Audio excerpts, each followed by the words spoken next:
Hello, and welcome to Two Girls in a Pod Life's Journey, helping you to be mentally prepared for success. Yes, here we are. One of the things we wanted to talk about today was adaptability and our ability to adapt regardless of the things that go on around us. And I do want to take a moment to do a shout out to a friend of ours that we lost.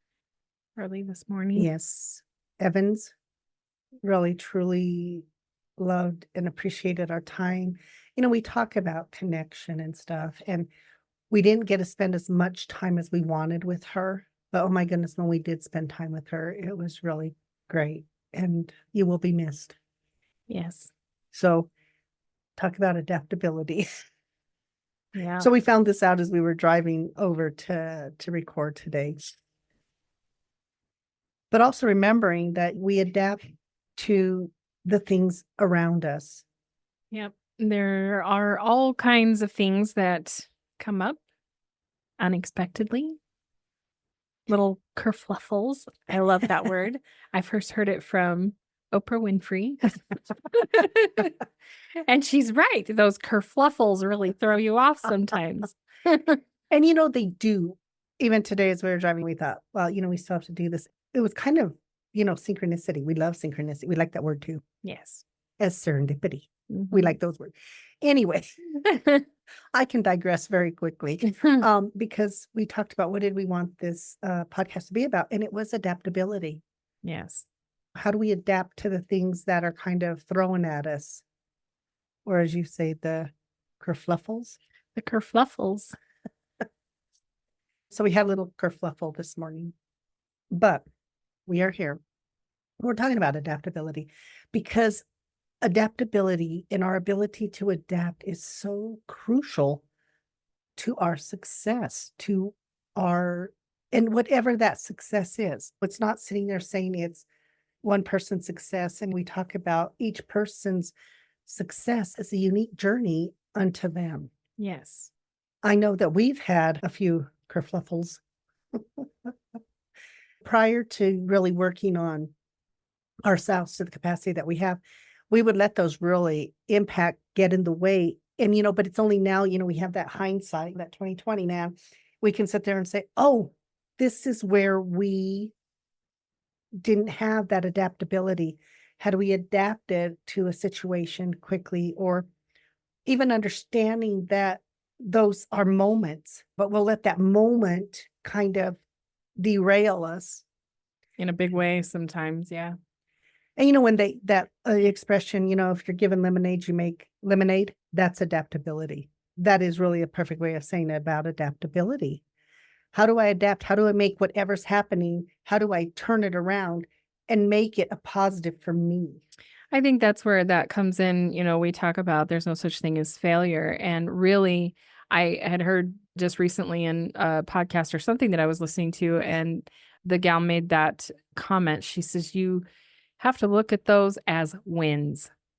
Absolutely. Because it's a win because it's feedback, it's information, it's a learning experience. So you can take that information with you on to the next. Yes. And whether it's financial stuff that comes along and working with one of clients, once again, that financial piece comes into play, and we get into that place and we forget about our adaptability. We forget that, and we try to force things, or what we do is we go into a funk, and we go into that funk and we're not adapting to what's in front of us in that moment. We are so busy, self-pity, whatever it is, that we're not even trying to adapt to the situation to see what are my other resources, because we get so stuck in what we don't have. And that's the thing. Once you are running on emotion from what didn't work out, a lot of times you're not able to see other solutions. So I would refer back even to one of the previous episodes that we had called Ebb and Flow. And I really feel like that if you're able to have that flexibility, and that gives you that leg up, that thing that you need to go on. It's that adaptability to be able to glean what you need from it and adjust accordingly. It's really funny because I have clients and our family and friends who their children are graduating and they're going to go into empty nest. And even with that, it's like, "Oh my god, what am I gonna do?" They now have to adapt to a life without their children, and for some, it throws them into this really weird whirlwind because it's like, "Oh my god, my purpose," or whatever however you perceive it, is changing and shifting, and I don't know what to do, and that's that other thing, how do we adapt, and how do we say, "How do I adapt to this new lifestyle that I'm gonna have?" And start really looking at what are the positives in that lifestyle. And I think that's the whole thing is how do we get out of that negative flow? I think that we have so many ideas about who we are through the roles that we play. And, when we look at that can be with anything, somebody has been at a job for however many years and they're retiring. And now, who am I without that? Just like you said about the empty nest syndrome. There's so many life changing events that can happen, and you have to figure out who you are without that role. So I think that taking a look at who we are as a person, not as the roles that we play in our lives, but getting a true understanding of who we are, that's so important. And I think that, I guess sometimes I say when you have these things happen, like these life events, that's really the time to have that to adapt into this new lifestyle, but also to really embrace and start to learn more about yourself. Hmm. But once again, that's adapting. Yeah. That's adapting to a change.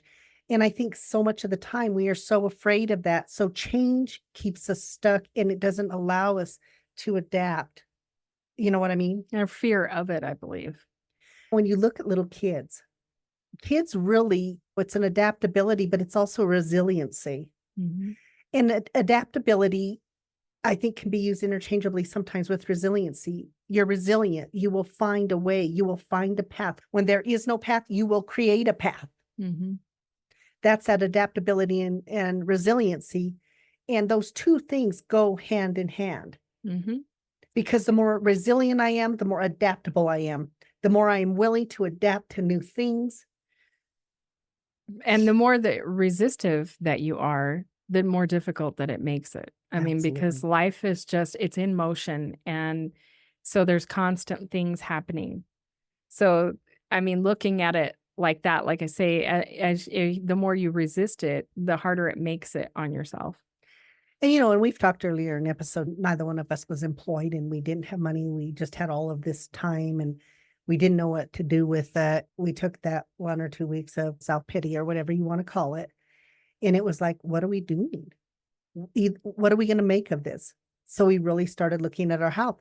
We also started on this journey of really looking at internally, what are we doing? Who are we? Mhm. Who are we as individuals and who are we in this relationship? Where do we want to go as individuals and where do we want to go in the relationship? It's so interesting because we're so much of the time trying to control things that are happening extrinsically. But what I have found is that if we take the time to look internally, just in working on ourselves to be better than we were yesterday, then it seems like so many more things fall into place when we are doing that, when we're making that our focus. I think the really cool thing is that we also had the opportunity to read books. Mm. And I tell people the more you can educate yourself about things and particularly about growth and development. Yes. And I think that's what we love about the podcast, we love about the coaching is it's that thing of looking and who is it I want to become? Hmm. What are the resources I can do? And that is only through reading or listening and learning. It's an investment. It's learning through other people's experiences, listening to their journeys really does help enlighten us and give us some direction. And because I feel like that when we listen to those stories and we hear something that resonates with us, it really helps us in our internal growth and development. Oh, absolutely. And I think that then the cool thing is everything that you learn and read, you get to pay it forward. And as we're doing here, we've read some amazing books. And of course, one of the things of being a therapist is I'm required to do trainings. So I have to have so many trainings every 2 years to renew my license. And I got to that place where I said, I'm going to pick trainings that really resonate with me, that are really those things that are about helping people become more of an overall feel of somebody and not just the mental piece, but what is all these other parts that make us who we are. There's so many things that go into a healthy mindset, and it's all encompassing. I mean, your health and what you take in nutritionally and just the way that you see the world. There are so many facets that we need to look at when we're trying to improve our mental health, just our feeling of peace and contentment in our lives. Absolutely. And I think even with like when we look at those things and it's particularly when we're doing coaching, oftentimes people they let little things get in the way of their success. And it's because they won't shift and adapt to a curveball thrown at them. And once again, they get derailed in understanding that we can circumvent a lot of things and we don't have to settle.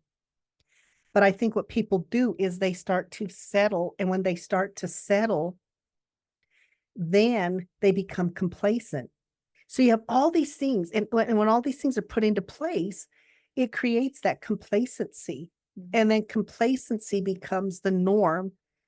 And then when you're forced to outside of that complacency, we go to a place of fear instead of looking at it and adapting to it and saying, okay. And we've done that with the places we've lived and the things we've done. We really work to adapt to those environments. Mhm. And some are easier than others. No.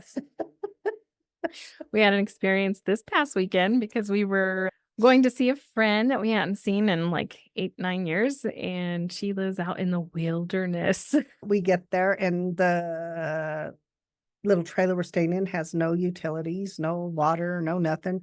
So we have the cutest little lanterns. Mhm. I liked them so much, I think I'm gonna get some. But it was like, Mhm. And we knew that they had internet service but it was kinda sketchy in that, so we were trying to work from up there, so it made it really interesting.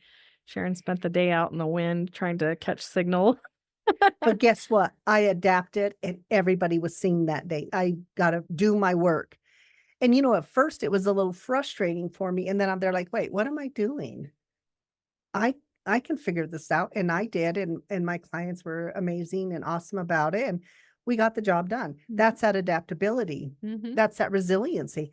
Because sometimes you can just sit there and throw in the towel and say, oh, well, I guess I'm just not going to do this. But it was some pretty shady internet, let me tell you. Hence why we didn't have a podcast last week because we didn't realize that when we got there, when she said, "Oh, yeah, we have internet, but we need a little bit faster for what we do." So it didn't work. No, it didn't work, but it was a great experience. We had such a wonderful time. Well, we did. It was just amazing. It's beautiful. And once again, those connections we have. She's one of your longest friends, huh? Yes, we were talking about our near and dear friend Colleen, who actually designed our logo for Two Girls in a Pod Life's Journey, the two females. Yes. We are forever grateful for Yeah. that.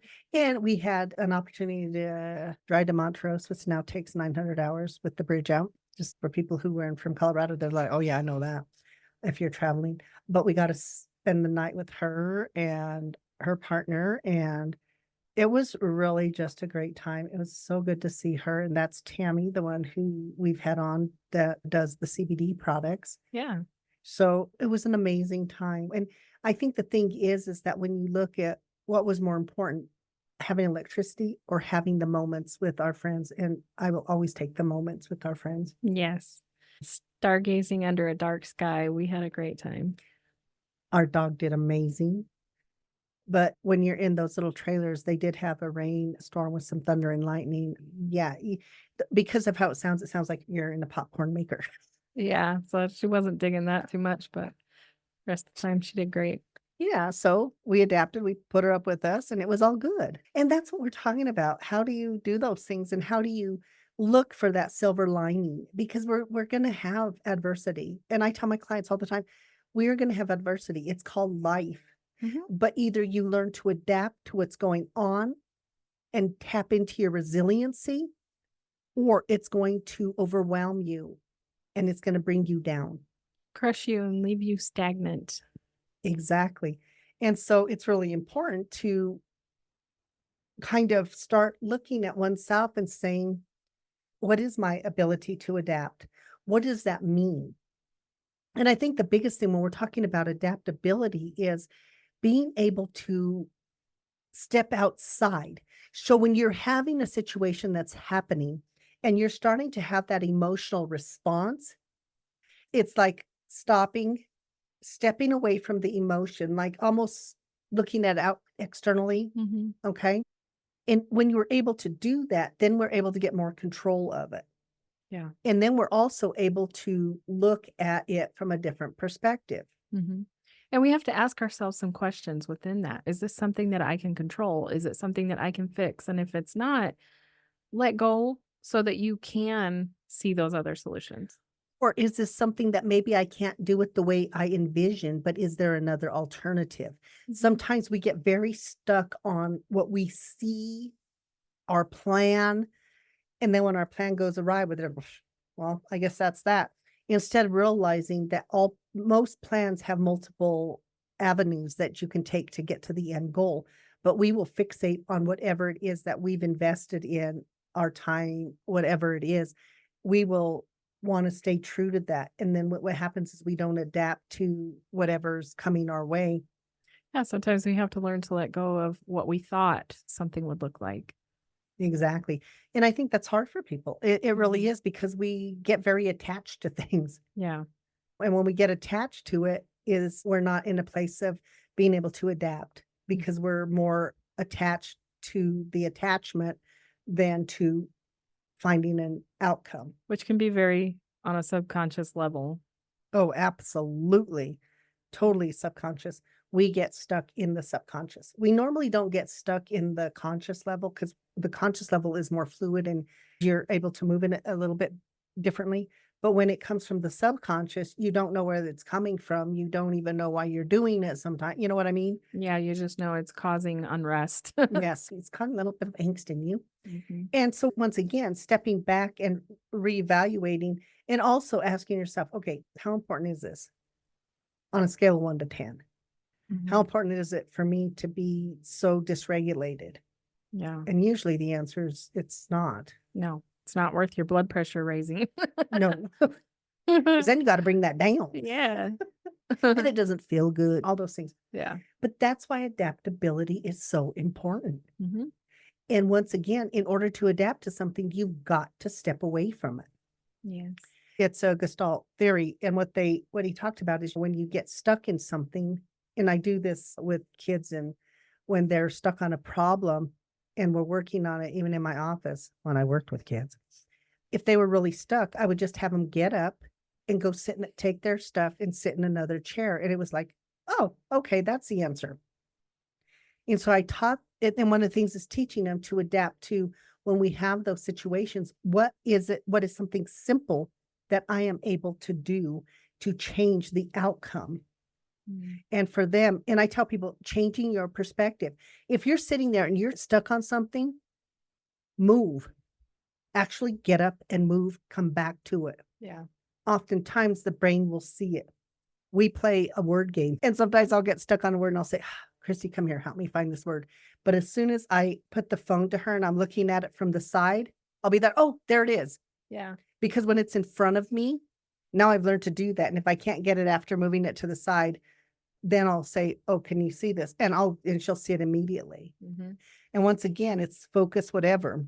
Sometimes it's like when you're trying to think of a name and you can think on it and think on it and it won't come to you. And it'll be one of those things that you go and you lay down at bed at night and all of a sudden it's there. It's because you were actually able to let go, you're not trying to force it to happen. Then it will come. Mhm. And I think that's where we struggle when we're talking about adaptability. It is that thing of we are trying to force something to happen. Yeah. We will dig our heels in and we try to force it. As soon Mhm. as we're trying to force it in that fashion, the outcome is not what we want, Yeah. not at all. So that's why it's important for us to really work on how do we change that? How do we learn to adapt our thinking to the circumstance that is happening in front of us? Yeah. And realize that it's not the end of the world that we just find another avenue and maybe that works out. So it's just having that conscious awareness to the fact that we can't control everything, but that doesn't mean that we can't bring our dream to fruition. It's really interesting because when we worked with our group, so there were 3 other clinicians that I would work with, and then we decided we weren't gonna renew our suite that we were sharing. Mhm. And I'm thinking, "Oh my god, I gotta find somewhere to have an office because I do 1 day in person." And we're there, and and we're calling all over, we're looking at different things, and they're like, "How much?" It was just one of those things that once again, the little monkey wrench threw in us. Yeah, and I don't even remember how we got connected up with the lady that wanted to share her office one day a week when we first. Well, what I did is I knew this building that we're in, that they had a space and that they would so I contacted the office manager. I said, "Is there anybody who subleases?" Well, I contacted the owner and she put me in with the manager. "Yeah, there's one therapist here." So we did that and then it was such a blessing. And then I find out, oh no, she's closing her practice and somebody else. So I right away, okay, can we have the office? And they had already rented it out. Yeah. And I remember they're like, oh crap, what are we gonna do now?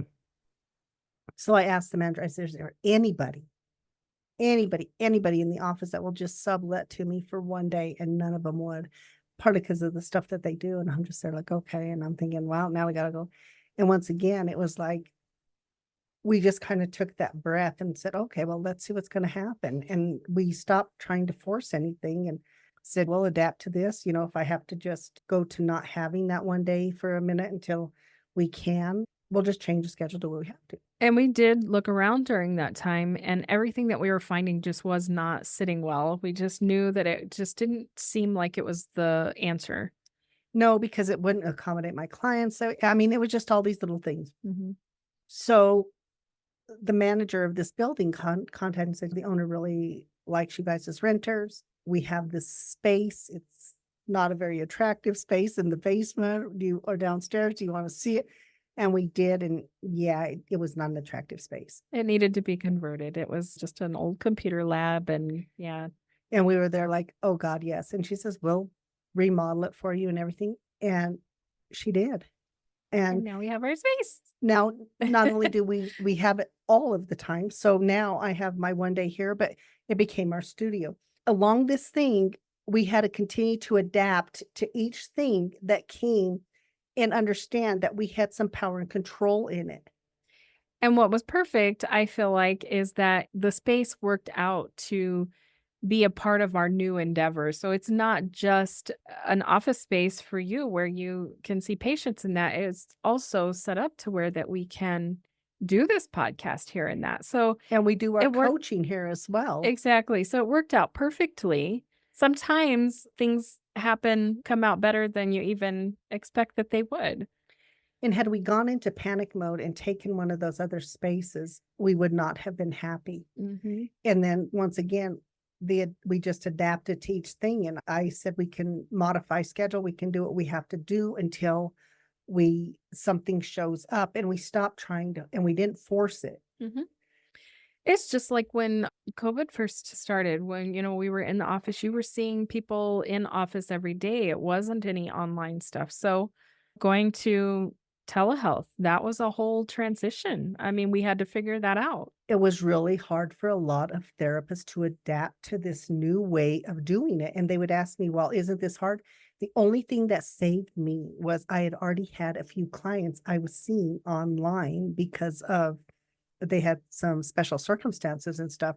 So for me, I was there like, no, I do my private pays and I don't have to worry about that. So I'm already doing online. So I'd already learned to adapt to speaking to people online and stuff. But that was really, really, really hard for Mhm. some therapists. And particularly when you do kiddos, it's a little bit different. But even with that, you just learn to adapt. You learn to change up things and But that was a major change in how we did oh, business. I mean, heavens, we yes. just didn't operate that way. But I am very, very grateful that it was a pretty easy transition that we moved into doing the telehealth and not having to, I mean, we were still renting a space at that time because it wasn't like we could just get out of our lease, even though we were not seeing people in People in there, office. yeah. And it reminds me of, we did an interview with Frankie Sanchez Jr., and we were talking to his dad, and, they had the roll up, and at that time, everything was just closing. North of the Border Grill. Yes. That's what they had. And he adapted to it. He says, okay, well, then I can do this. So then he started doing stuff for homeless or just different things to keep his name Mhm. out there, and also giving back, and, knowing that if I give back, if I give, then I get, and it becomes this relationship. And now he's back up and running fabulously. He's Yeah. doing amazing, and we're so happy for him. But he had to learn to adapt to the situation that was happening. And COVID is a really good example of that.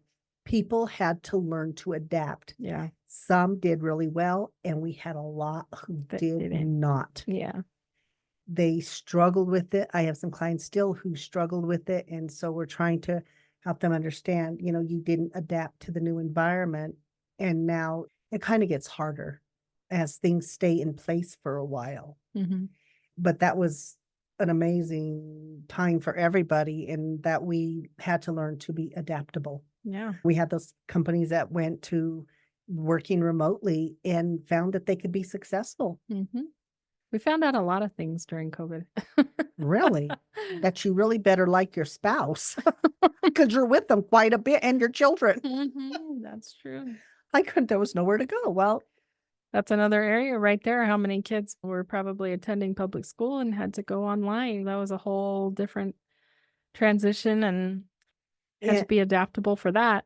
and then I had some who got into the thing of being online and then couldn't adapt back into school. So I had some who stayed online, and they kinda struggle with that. So, I mean, it's just that adaptability and that resiliency and stuff. It's kind of sad because I do know that there were people that we knew, especially elderly, that I think that in that process of having to kind of stay out of the public so much and protect themselves, kind of came away from society. Like they just kind of got, I think, scared and being home became a comfort zone. So for some people, I know that it impacted them in that way.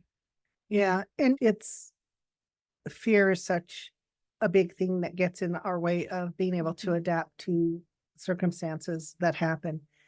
We're afraid of, if we do this, what is the outcome? Fear of, if we do it, then what if we have this negative outcome? In this case, COVID or some other flu, whatever it is. And I understand that as your immune system becomes more compromised, you become more fearful of things. Mhm. But one of the things we did, we still would go out. We would go out into nature. Mhm. We really hiked a lot, and we did a Yellowstone with Kathy G. And I think that that's one of the things that just shifting our focus to actually really being as healthy as we could be. It wasn't about let's avoid getting sick. We really put the time and energy into let's build our immune system. Let's spend some time in nature. And I really feel like it was rejuvenating and those things. So, I mean, when you can shift your focus, that's about that adaptability to be able to shift your focus to something like that and come away with a positive feeling. That's really important.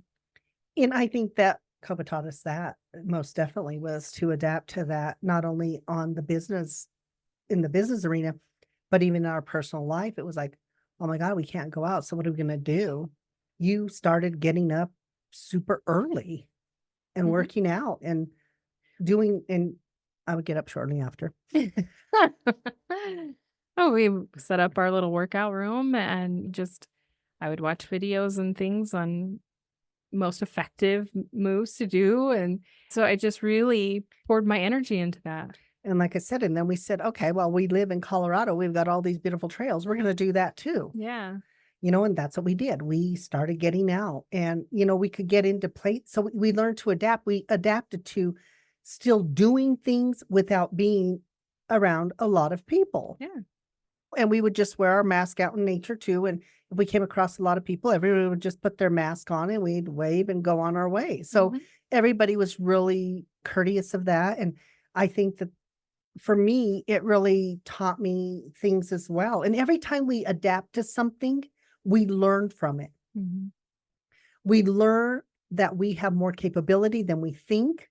We learn that sometimes we have to think outside the box. And we learn that there are many, like I said, paths to getting to where we need to be. And we often learn so much more about our own capabilities. Yes. And so I think in all of this, learning that to be adaptable is such an important part of our journey to being our authentic self, because to be able to adapt to changes is really important. And sometimes we have to ebb and flow with them. Yeah. And they're going to be those kerfluffles that we don't see, that kind of catch us off guard.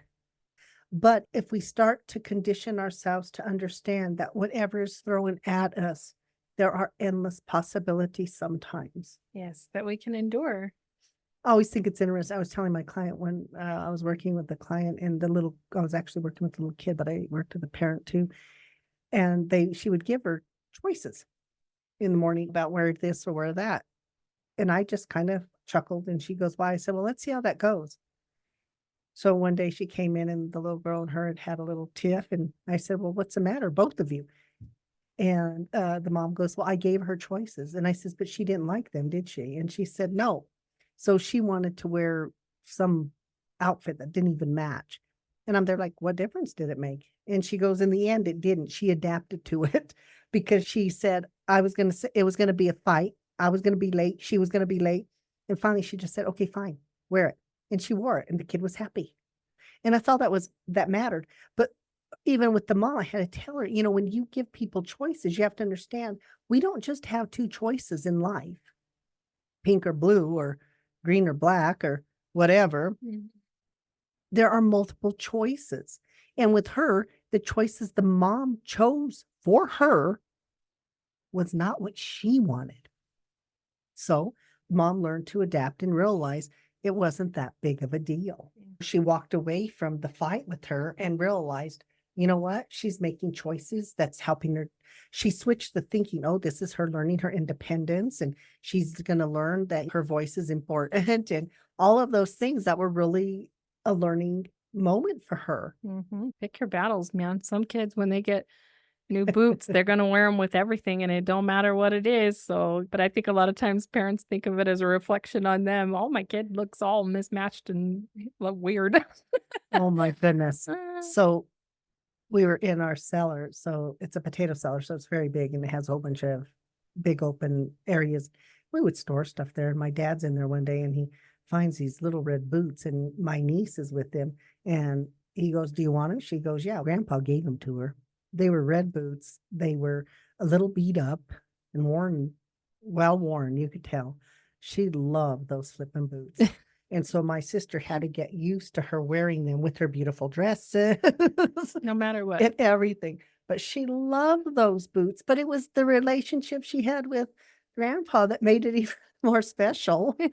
So sometimes parents have to adapt. Yeah. And she adapted very quickly and adapted to the fact those boots would match with anything, nor did she care if they matched with anything. All she cared about was she got to wear those worn, beat up red boots. You know Yes. what I mean? So if it's red boots that make you happy, go for Go for it, man. You just learn to adapt your wardrobe. it. And I think you can have, and I think this is what's kind of cool to me. I think you can have fun with adaptability. It doesn't have to be cumbersome, and it doesn't have to be too heady and thinky and all of this and that. Sometimes just have fun with it. Sometimes when you get lost, you just sit there and say, "Oh, wow, I've never been to this sort of town." Right. We've done that a few times. It's a whole new experience. Yeah. When we were in Mexico visiting my brother, he had to work and stuff. So we wanted to go explore. And so we love aquariums.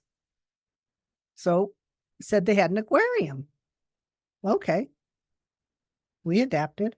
He didn't have anything for us to do. We didn't want to just hang around. We didn't know some of the rules that came later. I mean, we had to drive way out in the middle of nowhere, and you couldn't even tell.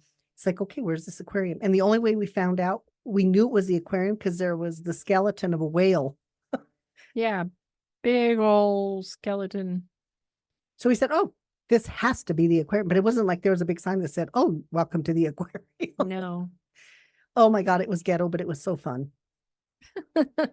Yeah. It was like a big warehouse with stacked up home fish tanks, but We had to adapt to that because we love aquariums. And we're like, wow, okay, well, this is different. This is like going into our pet store, except for the sea lion they have.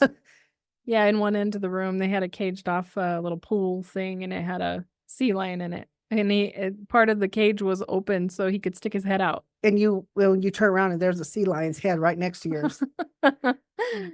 Yeah, it was interesting. But it was fun. Mhm. And we said, you know what? It wasn't what we expected, but we didn't turn around and say, oh, well, this one's crappy. We're not going to do this. We just said, you know what? We adapt to the environments that we're in. Mhm. This is what they had. This is Yeah. what they were. They were happy and proud of this aquarium. Mhm. And we saw the dogfish, very weird fish. Mhm. And then we drive back home and, we drive back to where my brother is. And he goes, what did you do today? Oh, we went to the aquarium. Says, we don't have an aquarium. I said, oh, yes, you do. Yes, you do. It's in the desert. And he goes, you guys went driving here alone? I said, uh-huh. Yeah, we got a little scolded. Yeah. Well, we didn't know that was against the rules. But we had a really good time. Yeah. So what we did is after that, we learned to adapt to the rules of where he lives. Yeah. And you know what? It was great. It was wonderful. We had a great time. And those are the things. You adapt to your environment. You adapt to situations. You make the best of whatever it is that you are encountering at that moment. Mhm. Because when you're able to do that, you get to stay on your path of growth and development Yeah. and that path of self-discovery and all of those things that are vital to all of us and that we all should be putting so much time into is yourself. Mhm. How do I learn to adapt to things? What is my resiliency? What is it that I want? And if something gets in the way, how do I adapt to whatever presents itself that is trying to block me from the very thing that I want? Yeah. So adaptability is huge. Mhm. Sometimes when you are stuck, remember, take a step away from it. Look at it from a different angle and perspective. Yeah, because otherwise your emotion is going to keep you there you aren't going to be able to move forward. So once again, sometimes look at it from a different thing. And you know what? And sometimes it is not a terrible thing to ask somebody for help. Yes. That when I get stuck on those words, I am not too proud to know it's some stupid word like bet that I just didn't see. Yeah, could be Yeah. something simple, but Yes. sometimes when you're so fixated on it and you can't see it. Exactly. Yeah. Then what? You ask for help, you get past that thing, and you move on and you continue on that journey.